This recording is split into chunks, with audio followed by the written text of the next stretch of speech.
Hello, I'm Oliver Marquis from Google's Cross Media Outcomes team. I'm excited to welcome you to the second installment of our Powering Partner Foundation series focused on demand gen. These webinars are designed with you, our third-party measurement partners, in mind. In these sessions, we invite subject matter experts to give you an inside view into our ads products. Our aim is to deliver you insights into the best practices that we are sharing with our marketing customers. This perspective will hopefully benefit you as you partner with these same marketers to provide measurement and optimization recommendations. We at Google know that no one can whistle a symphony alone. It takes an orchestra to play it. Together with you, we aim to best support our marketing partners and their measurement objectives. Today, we'll be hearing from two global product leads from our demand gen team, Inbar Negev and Jen McNeil.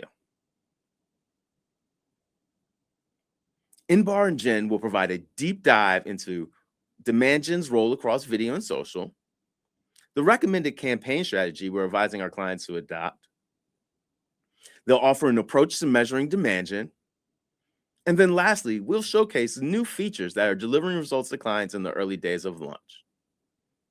I'll now pass it to Inbar, who will start today's session with an overview of demand gen's role in the marketing ecosystem. That was perfect. Want to do one more? I feel good there. I kind of want to stay there and land. Yeah. Thank you. No problem. So yeah, I will leave this recording. You can pause that record, and when they come to the room, Okay. yeah, we'll just go from there. So, Oh, fantastic. yeah, that felt good. Yeah. It's kind of like shooting a basketball, right? Like, like when it's going in versus not, Speaking of basketball, wow. Sheesh. I saw your hat. I was like, oh, Yeah. true Yorker here. Oh, man. What a moment. Yeah. What a moment. And we got to experience it. Yeah. Yeah. Yeah. I wasn't even alive on the next one, the last one. So I mean, of course, you look young. How old do you think you look? I don't know. I got some grades that come through, One grade, you won all these years now, right? Exactly. Exactly. It's all about our self-perception. Yeah. I'm like, dang, they must think I'm 70 out there with Clyde Frazier playing pickup. Oh. Yeah. My level of anxiety could not see another game though. It was just I was like, we have to win. This is too much. Yeah, I was watching with my son and his friend, and they both were saying, "Oh, it's all good. Like if worse comes to worse, we'll just come back together." I was like, "No, I want to wrap it up, be done." I can't take it. Yeah. Now we can all go about our day, enjoy the parade.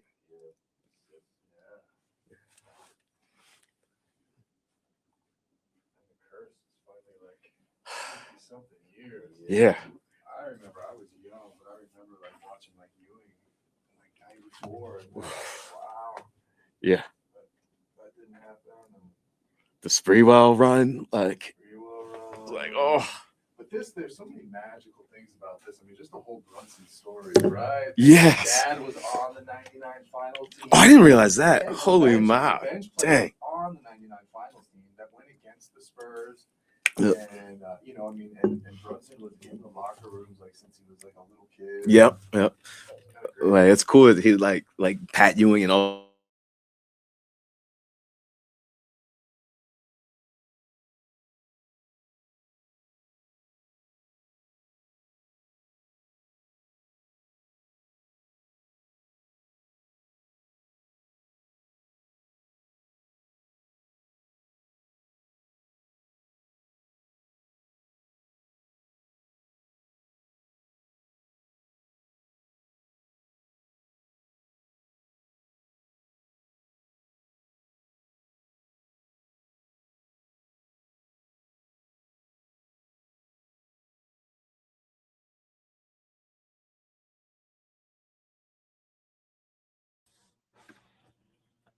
I put you guys both on stage. I got her up. All right, 1 second. Now, do I need to join StreamYard too?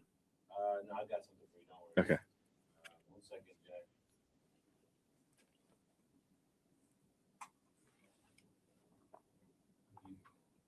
You should be able to hear right now. Hi, Jen. Hi. Hey, Jen. Good to see you. Good to see you too. Should I have added a little optional thing of like who I am at the bottom. I see you have one, Oliver.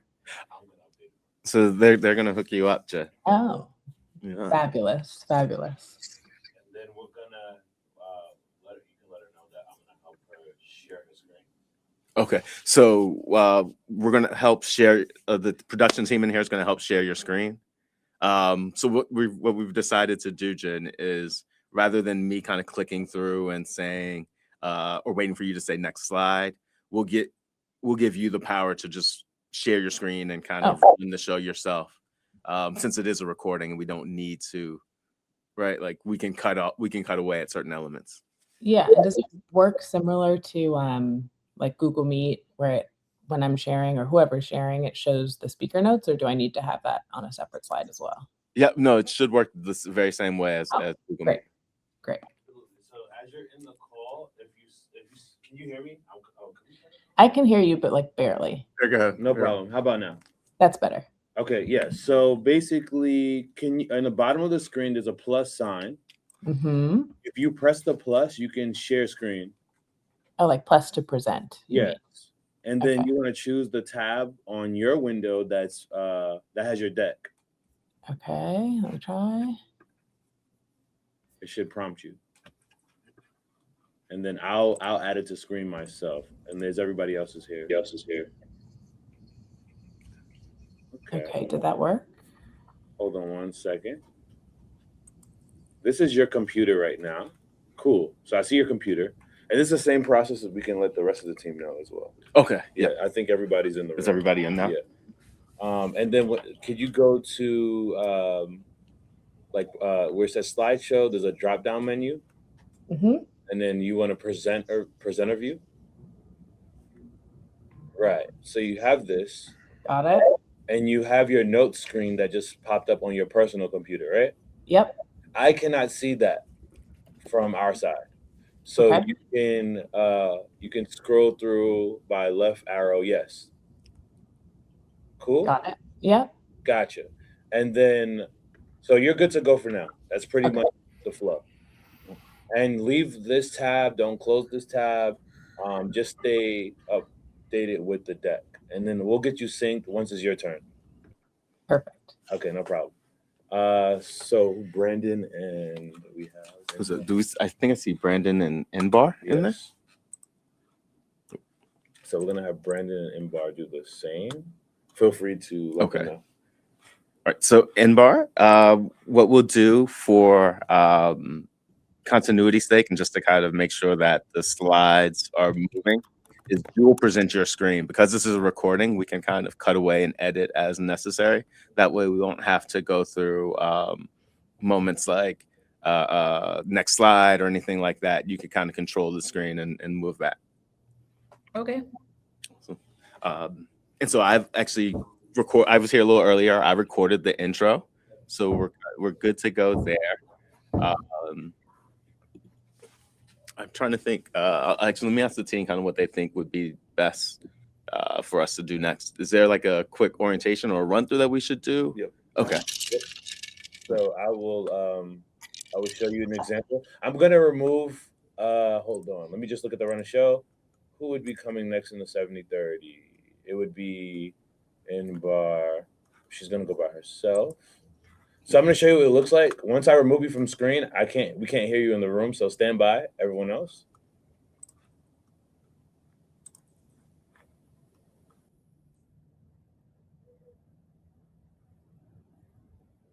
Inbar, can you hear me? Yeah, again. So this is what it would look like for you can you see the screen? Mm-hmm. Yeah. You essentially will present like this. Okay. But I'm going to show you the process now to build. Can I be the one presenting my slide so I can? Absolutely. So are you ready? We're going to, at the bottom of the screen, there's a plus button. It says share screen.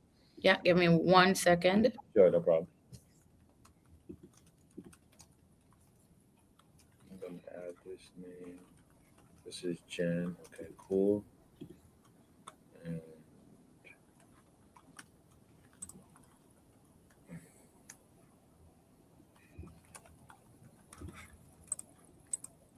All right. Do you see my screen? Stand by.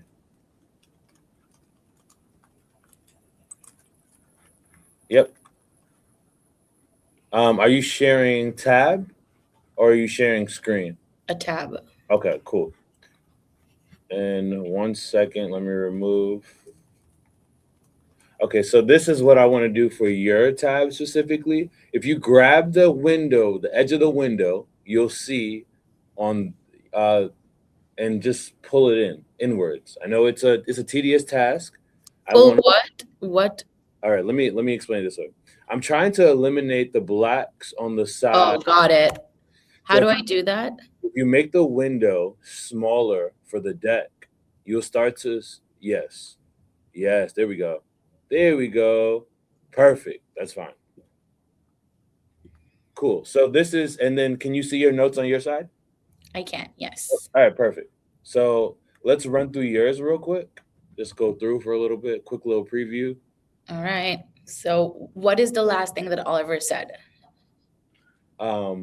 Stand by. We're gonna go through that process. Just 1 second. I just want to make sure everybody has their deck on the screen, and then we'll do that individually. So stand by, Inbar, okay? Mm-hmm. Okay. And let me make sure. Who else do we have? So Is Brandon going? so no, Brendan is just kind of observer. He's support. Okay, sure. All right. And Inbar, let's pull in the screen a little bit more. Could you see there's blacks on the side here? Let me switch over to you guys. Yeah, 1 second. Oh, where did it go? Pulling it in as much as I can, and it's still not. On the tab that you're sharing? Oh, good question. Yeah. Just a little smaller. Now it's becoming black on top. Yeah, so opposite. Keep going, keep going, keep going. Almost there. Almost.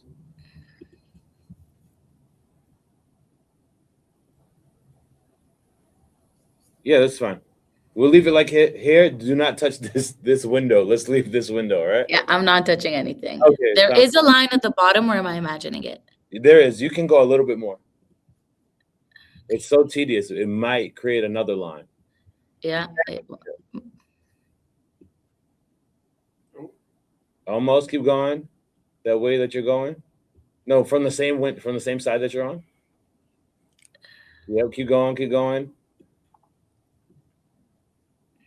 And back the other way.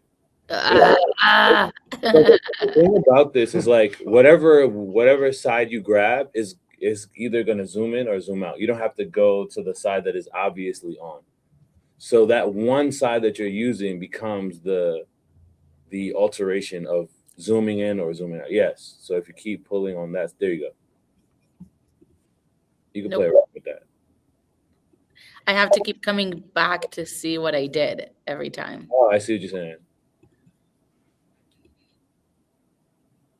I feel like so, what you can do is you can pull your window. Those two, you can make those two windows side by side, so you don't have to go tab. Yeah, but then it's just like I'm working from a laptop, so it's not okay. Let me try this. Sure. That's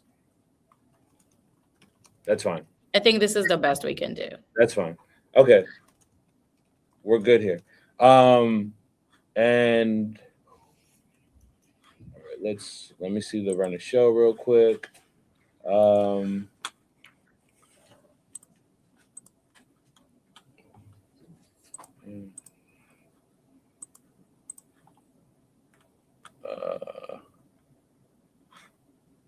Jen and are they ever on the screen together? No. Okay, they're all individual. Yep, all individual. Okay. How do we feel about running through now? Do you want to run in the order sequence? Do a quick run through. Yeah, or do you want to go straight into a record? Well, let's ask Inbar and Jen. Do you guys want to do a practice round first, or do you guys want to? I think we can jump right in if that's okay with everybody. Yeah. Sure. That's fine. All right, so we are going to hit records, and We're going to remove us from screen. Just one question. What was the last thing Oliver said? Like, do I say thank you, Oliver? Hi, everybody. Like, what do I? So Inbar, on the last, like the agenda slide, the last thing I say is, I'll now pass it to Inbar, who will start today's session with an overview of Demandgen's role in the marketing ecosystem. I love it. Okay, perfect. Thank you. Gotcha. Okay, tell me when you want me to start. Absolutely. 1 second. Who's going first? Inbar. Okay. All right. So Oliver. All right.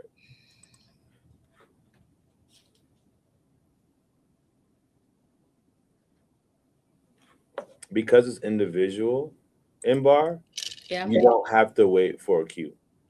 You can just begin. Okay, are we ready to go? No, not yet. 1 second. And then if I mess up, I just stop for a second and I start again the same sentence and you can just cut it, right? We want to do one full run through.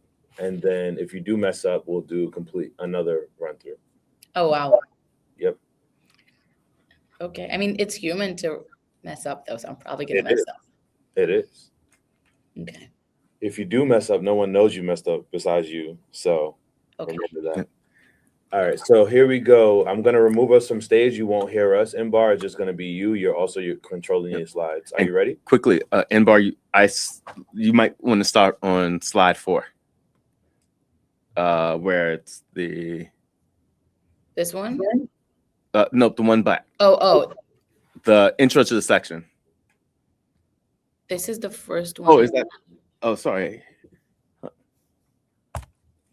There's no slide that says harmonizing engagement and intent.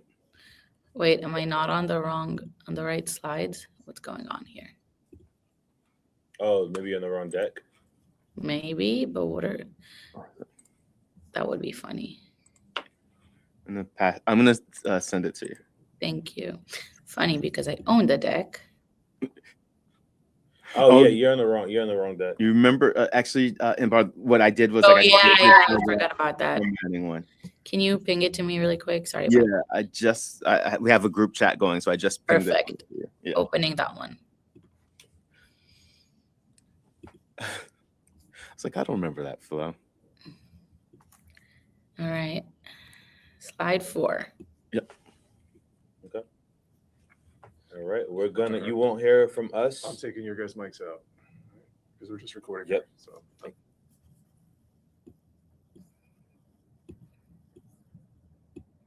All right. Tell me when I can start though.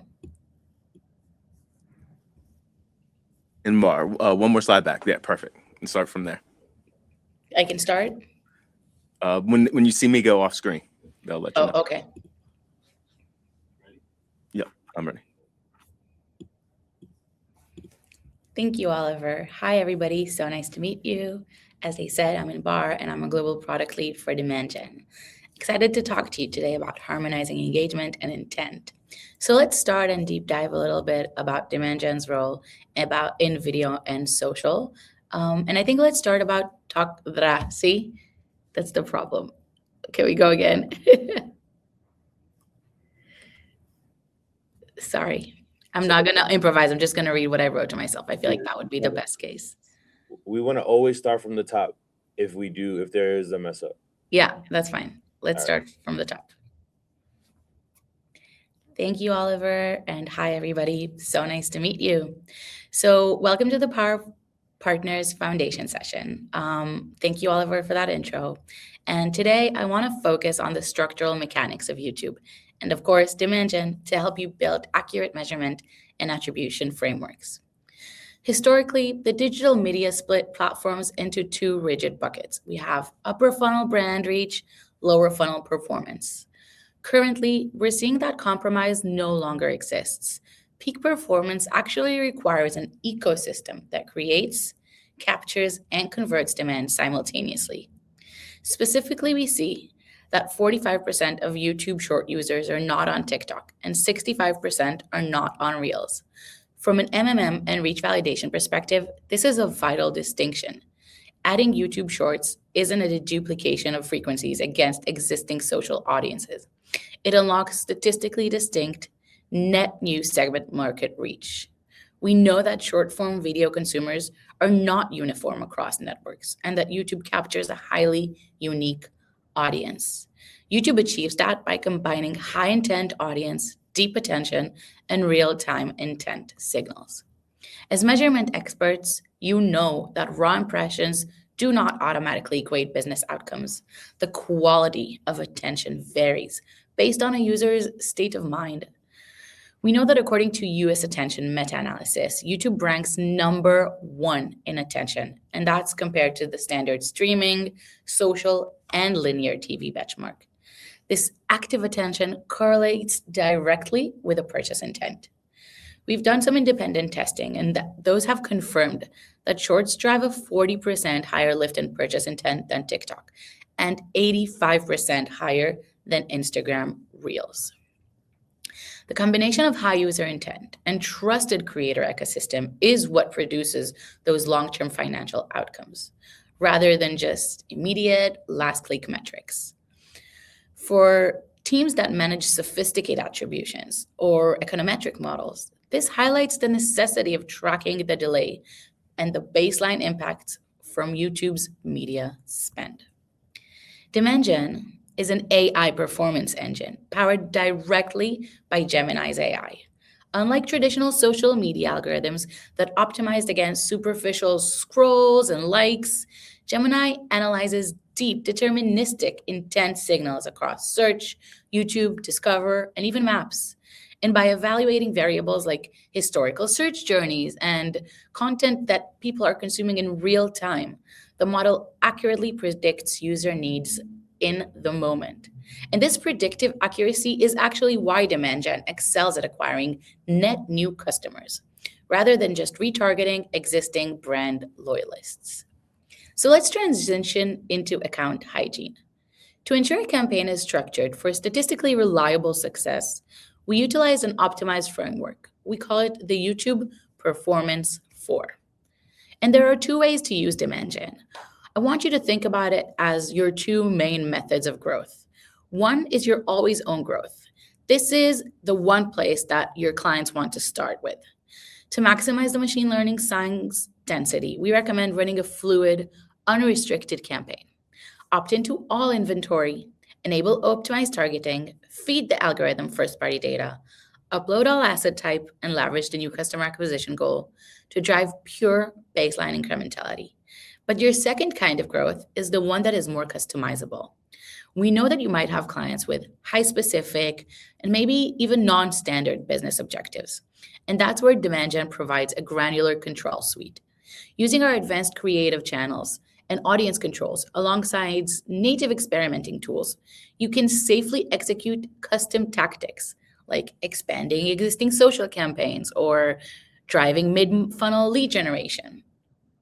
As our measurement partners, your role is to help clients evaluate these 2 paths correctly. Ensure always-on campaigns are measured using next generation macro incrementality solutions, whereas our customers' customized tactics, those should be evaluated by clean, isolated A/B experiments to isolate the exact lift of each specific overlay. When designing campaign hierarchy, the structure should mirror our users' intent level.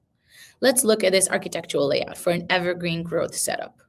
From a machine learning perspective, we want to consolidate budgets and bids at the campaign level, either using max conversions or target CPA or other solutions. This ensures the algorithms are not starved of data. We want to aim to cross that critical threshold of 50 conversions to exit the learning phase. Within a single campaign, clients should isolate audiences at the ad group rather than building separate campaigns, but only if they have a good reason to. An example for a campaign structure is one that I've laid out here. It could look like this. With ad group 1, we'd be meeting high intent prospecting. So we'd be using optimized targeting with a first-party data seed list with some maybe custom intent segments. However, the other ad groups will be reaching other users. For example, in ad group 2, maybe target interests and affinities. Ad group 3 could be customer match focused only on existing customers, or even re-engaging web and app drop-offs with a dedicated web ad group. For machine learning to work efficiently, campaign consolidation is a critical technical requirement. I want you to think about it like this. Google's AI learns and optimizes at the campaign level, but even better at the ad group level. And if you're fragmenting your budgets and assets across too many campaigns, it dilutes the signal density that the model relies on. So instead of splitting similar audiences into isolated campaigns, let's say one campaign for your baseball fans and one campaign for your football fans, you should be advising your clients to combine them into broader, consolidated audience themes. For example, sports enthusiasts. This helps the model gather that conversion data faster and stabilize the smart bidding behavior. Let's transition to from always on to review customized performance. In this situation, we've broken it down to 3 examples: seasonal and promotional, unique audiences, and extended social strategy. For social replication, standalone Google Ads attribution will create a tracking mismatch. So you want to advise your clients to leverage conversions platform comparable reporting metric to match typical social platform parameters for an accurate cross-channel comparison. Our global data indicates that advertisers who correctly adopt 3 out of 4 of our best practices achieve an average lift of over 40% in total conversions. So when you're auditing client accounts or troubleshooting delivery anomalies, verifying these 4 foundational pillars is a necessary starting point. It's not arbitrary checkboxes. It's about satisfying the mathematical dependencies of our machine learning engine. When clients follow this baseline, it stabilizes performance. It removes unnecessary setup variables, and it gives your team a clean, uncorrupted data set to measure. So let's look at our 4 best practices: data strength, conversion volume, AI targeting, and creative variety. Treating these 4 practices as a required baseline will provide you with the exact inputs to scale your demand gen campaigns effectively. So let's deep dive into them. And we can start with data strength. Why is data strength going to be my absolute priority for you? Because demand gen serves across a highly diversified metrics of inventory, spanning from mobile to shorts to connected TVs. Data strength requires a unified measurement layers. It utilizes Google Tag Gateway, enhanced conversions, and offline data imports. When the system receives those rich inputs, the AI optimizes accurately, providing your team with cleaner downstream data to attribute. Next, we want to ensure the machine learning models have enough statistical liquidity to stabilize. And we look at a 3-step configuration. We want to align our strategy, if necessary, calibrate our bids, and then fuel the engine. First, you want your bidding strategy to mirror the core business KPI. Are we efficiency-driven or are we volume-driven? Then, because demand gen introduces multi-format video inventory, we want clients to think about relaxing those initial targets by at least 30% if we're comparing them to some legacy search or even PMAX campaigns. We want to give the algorithm the necessary statistical variance to optimize. And third, the campaign must be grounded and funded properly. For target-based bidding solutions, the daily budget should be 10 times the CPA target. For max strategies, a strict baseline of floor of $100 per day is the recommended requirement. Next up, let's talk about how we're going to be scaling with AI targeting. AI-driven audience scaling operates like a structured progression. We have a foundation, we have an engine, and then we have the ability to maximize our growth. The foundation will be sharing your first-party data assets or your clients' ones, customer match, GA4 segments, and use those as high-quality seed signals to teach the algorithm what an existing converter looks like. The engine activates when we layer OT, optimized targeting, into the play. It basically instructs the AI to find conversion opportunities outside the strict boundaries of that seed segment. Advertisers who pair that first-party seed with optimized targeting see an average of 20% conversion rate lift at a comparable CPA. And finally, a solution to maximize your growth. If we're using new customer acquisition, it will optimize and allow the system to explicitly prioritize non-past buyers, isolating clean data sets to clearly demonstrate true campaign incrementality. Lastly, let's talk for a moment about creative variety.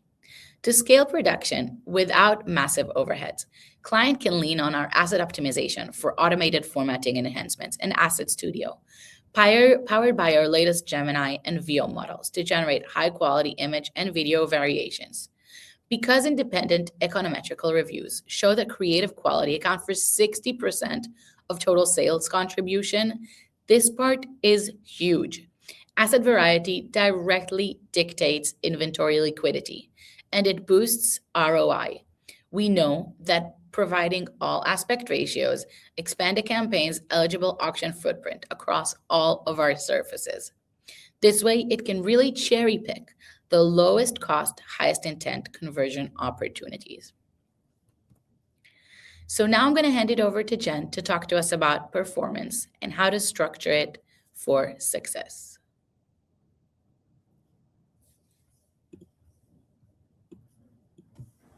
Hey, good, great. How do you feel? Okay, she's muted. 1 second. You muted yourself. I said I felt like I babbled a lot and moved around too much.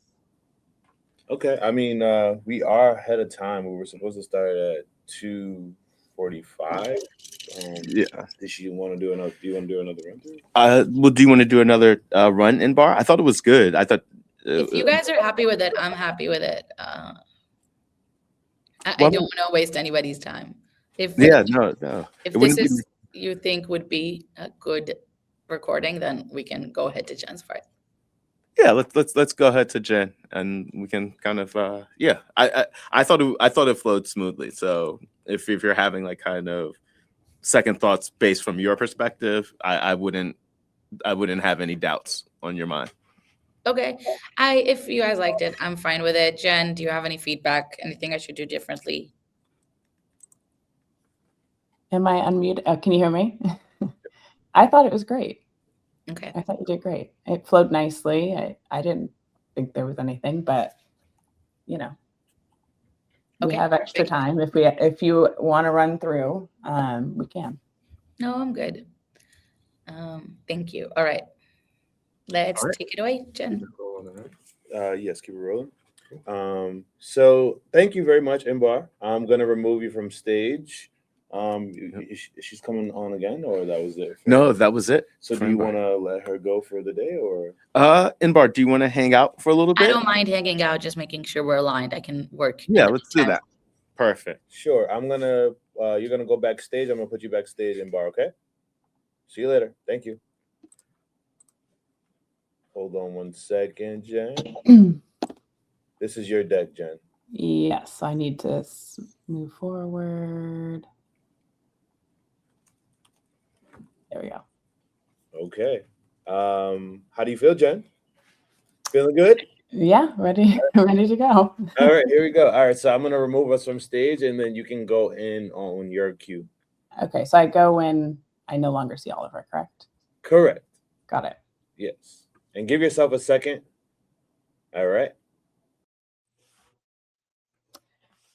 Thanks, Imbar. Hi, I am Jen McNeil. I am a global product lead on Demand Gen, and I want to talk through a little bit about the structure for success when it comes to Demand Gen. Now, we know performance can mean different things for different advertisers, and many factors of your campaign can lead to different performance outcomes. We're going to do a deep dive into the foundations of performance for Demand Gen.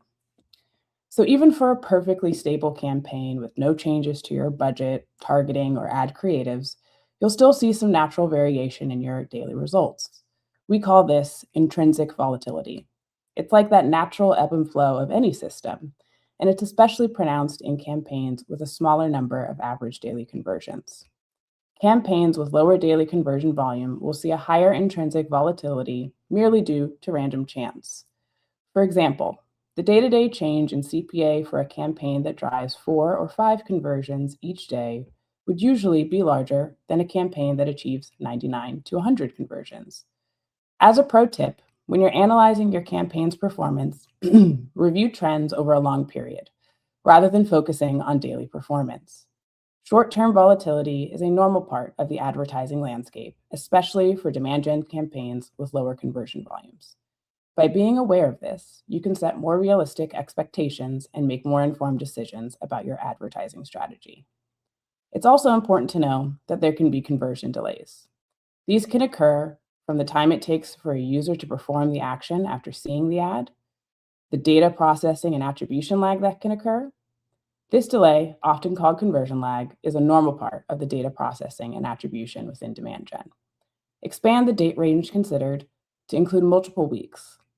You can also view your conversion delay by reviewing your campaign and attribution reporting. When evaluating performance, set a date range that accounts for delayed conversions. For instance, if you have a 24-hour average conversion delay, yesterday's performance stats are probably incomplete. Make sure to follow the data strength best practices that Inbar just walked us through to improve your measurement and ROI. If an ad group has seen very sparse conversions for over a week, like many days with less than 0, it lacks enough information to continue bidding confidently, which can occasionally lead to undesirable behavior. For example, something like spend spikes. As a pro tip, when evaluating performance, assess individual ad groups and consolidate any that are not ramping or seeing many conversions. Start with more broadly targeted ad groups where possible. We want to focus on how you can ensure your campaigns are set up for success and for maximum performance from the beginning. These 4 facets are critical because they dictate the quality and volume of the signals entering your door. First is goal alignment, which serves as our critical starting point. We advise advertisers to decide on what matters most to their business and select the bidding strategy designed to meet that exact outcome. If you're utilizing an efficiency-based strategy, a great baseline recommendation is to select an initial target based on the historical performance of your existing paid social campaigns. Second is conversion tracking. Foundational campaign setup and deep tracking tag health are absolutely paramount for smart bidding to work effectively. We recommend optimizing for a deep conversion action, such as a completed purchase, while simultaneously tracking shallow, upper funnel micro-conversions to help accelerate the algorithmic learning phase. A great practice here is to set those shallow conversion goals as non-biddable at the account level so the campaign can ramp efficiently without splitting its bidding focus. Additionally, for clients with a mobile app footprint, leveraging web-to-app connect is essential for cross-platform measurement accuracy. Third, budget acts as the fuel for these algorithmic effects. Making sufficient budget is crucial for success. Best practice is to set a daily budget to at least 10 times the target CPA bid. We also recommend utilizing Performance Planner to model different budget scenarios, allowing you to explore the estimated performance lifts and set statistically sound expectations. Lastly, we have the learning period. Patience is incredibly important. To allow the campaign sufficient time to successfully conclude its initial learning period, it is strongly advised to refrain from implementing excessive modifications or optimization tweaks until the campaign has successfully yielded a minimum of 50 conversions. Giving the models a stable runway ensures cleaner baseline data for any subsequent lift or attribution analysis. Next, we're going to move on to innovation and impact, how demand gen can help you deliver the outcomes you need. So when you're looking at evaluating the true return on a demand gen campaign, it often requires a shift in how you approach measurement. Here are the 4 central pillars to keep in mind when reviewing and building measurement frameworks for these campaigns. First, we cannot overstate the importance of measurement parity. Given where DG sits in the funnel and the variety of services it covers, there's an added layer of complexity when comparing demand gen apples to apples with other channels and across Google and non-Google reporting platforms. The first thing to do is to control the controllables. Make sure demand gen, other mid-funnel channels, and cross-channel reporting platforms have the same measurement setup, including look-back windows, conversion definitions, and other core settings. Where possible, align your view-based measurement strategy, such as view through conversion optimization, along with other areas. For areas you cannot align, simply take note of the differences and apply that nuance to measurement and reporting. For example, can some platforms measure VTCs while others can't? Even when 2 platforms measure VTCs, how do they define a VTC? What is the scope of measurement for the platform? For example, Google may distribute a conversion across search and YouTube, while a social channel may only track one channel. But a 3P cross-channel attribution may distribute credit across all channels and formats. Second, we need to look at the halo impact of demand gen. Because demand gen can capture new interest, much of its value is often realized downstream. To help partners quantify this, we provide features like attributed branded search, search lift, and share of search lift. These tools are critical to proving exactly how demand gen drives incremental business impact well beyond standard performance metrics. Third, to map the complete path to action, we leverage full funnel reporting. Specifically, this is visualized through our consumer journey cards, which aggregate cross-campaign KPIs to map out reach, audience overlap, and the specific ROI of early video touchpoints in the conversion path. This interaction assists in the final conversion. Lastly, when it comes to 3P testing, validation is key. Prior to executing the test, ensure that campaign best practices are deployed. Ensure a healthy baseline campaign structure will help maximize your experimental power and deliver a more accurate and clean result. Additionally, when analyzing results, remember the known discrepancies from step one. Use this to contextualize your results. When we talk about measuring demand gen success, we know that performance isn't static. It evolves as our underlying systems and capabilities mature. That's why we want to briefly walk you through the trajectory of demand gen over the last couple of years and look at how our continuous platform optimization directly impacts the ecosystem of performance that you are measuring. We call this the road to 2026, and it's a direct reflection of how iterative algorithmic improvements translate into stronger, measurable ROI for our customers. Looking back at 2024, our foundation was built on over 60 distinct launches aimed at sharpening demand gen's efficiency. The result of this collective update was a measurable, on average, 26% year-over-year increase in conversions per dollar spent for critical down-funnel goals like purchases and leads. From a measurement perspective, this represents a significant shift in baseline media efficiency.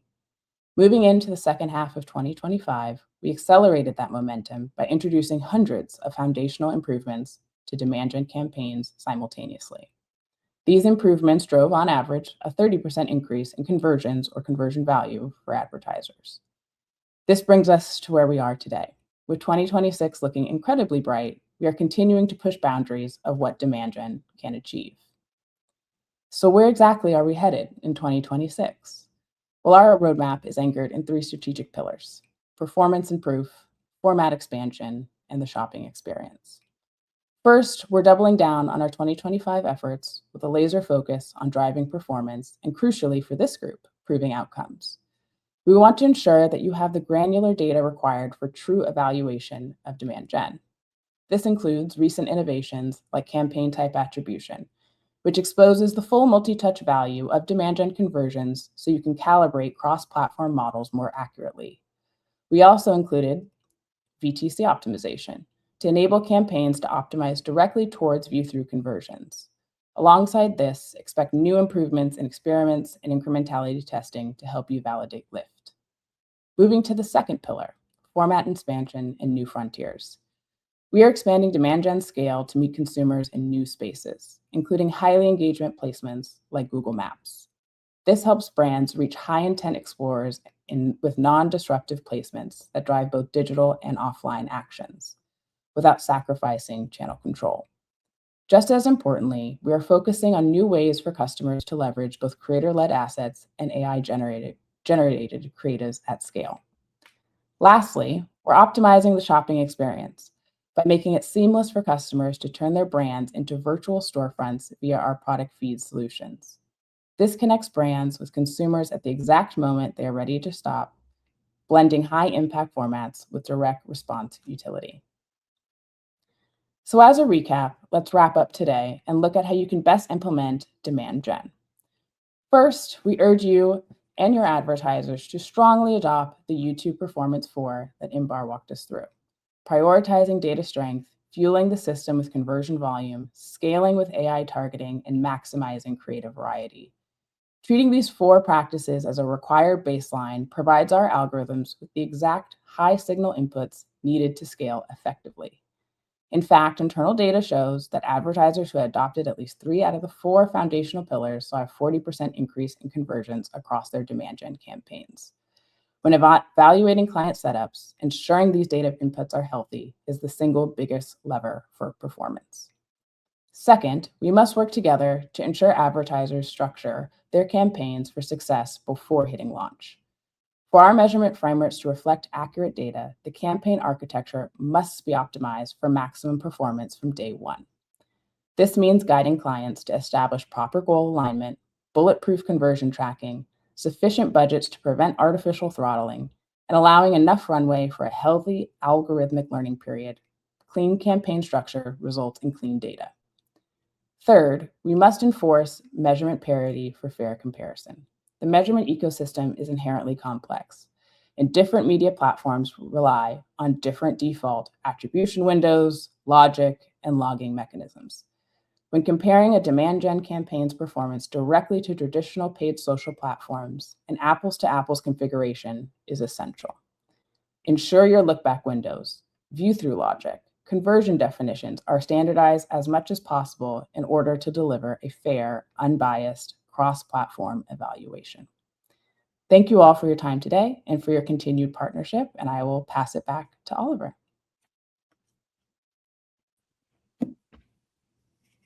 Great job, Jen. How'd that feel? I think it was fine. I got tongue-tied a bit, but I just kept rolling. I felt like that's a normal thing in presentations. So yeah, it's fine. It felt very natural to me. Okay, great. So Great. great I'm job. happy if you're happy, Oliver. No, I appreciate it. I'm happy with it as well. Cool. Awesome. So I think we are good for the day. Actually, before we leave, I want to cut like a closer. But I think we can release the StreamYard crew. So Inbar, Brandon, Jen, thank you all. Appreciate you. Oops, sorry. Can you guys hear me? Yep. Awesome. Thank you guys all. We knocked it out. You guys did a great job. But I can release you all. You did it so well. Like you took half the time. Good job, guys. Good job. Great job. Yeah, you guys did great. That was really, really awesome to see. Yes. And thank you, Oliver, for steering, and for the folks that we can't see your face off camera. Thank you as well. Super smooth. Yeah.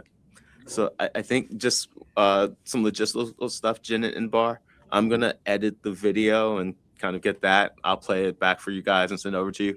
And then Brandon and I are going to work on what the live date looks like, which we'll play the video and then we'll take questions live. Sounds good. Awesome. Perfect. You guys enjoy the rest of this beautiful day. Have a good one, y'all. Thank you. Bye. Take care.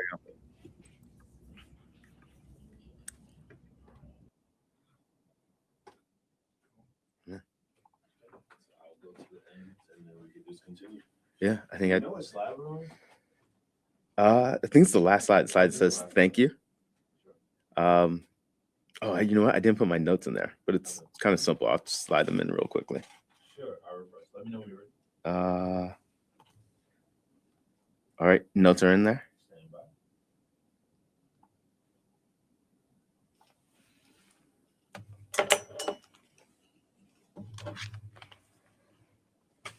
Oh, is it just thank you, Jen and Emma? Yeah, it's thank you, Jen and Bar. I think there's a little something about something notes. about it. Yeah, like one sentence.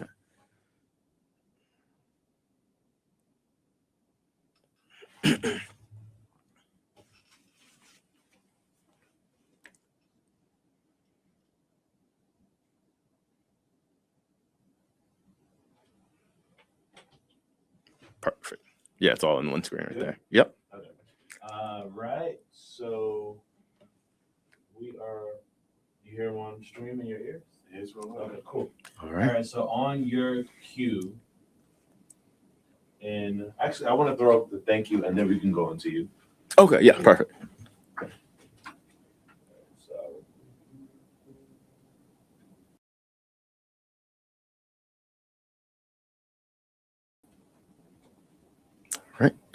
Thank you, Jen and Bar. We'd now like to take the remainder of our time to answer your questions. We'll start with questions that have been pre-submitted. And with that, so yeah. That was it. Yep. All right, so let's do that one more time. Okay. Stand by.